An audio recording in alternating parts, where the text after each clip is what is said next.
Bachadon miyomasi to'g'risida gapirganimda, mana ko'pchilik ayollar bachadon miyomasi o'zida ko'rib qolishadi, keyin vahmaga tushishadi.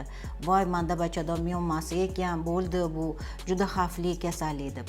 Shuni bilishinglar kerak, bachadon miyomasi bu xavfsiz o'sma hisoblanadi. Xavfsiz o'sma deganimizda u hammani ham jarrohlik yo'li bilan davolamaymiz. Shunaqa ayollar bo'ladiki, bir umr o'zida bilmaydi miyomasi borligini. Shu bilan yashab kelishi mumkin.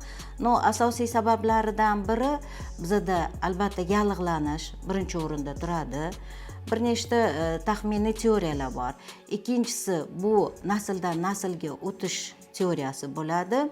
Demak, bunaqa ayollar kelganimizda biz albatta so'rashimiz kerak u ayollardan. Onangizda yoki xolangizda, ammada, kimdadir buvingizda bo'lganmi, miyoma bormi deb.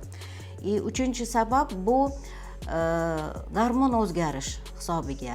Ko'proq bizda demak estrogen va gestagen gormonlari bo'lgani uchun estrogen gormonni ko'payib ketgani hisobiga ham miyoma bo'lish xavfi ko'proq bo'ladi. Biz albatta miyoma topilgan ayollarni ro'yxatga olamiz. Har 6 oyda UZI apparatida tekshirib turishimiz shart va ginekolog ko'rigiga albatta kelishlari shart bo'ladi.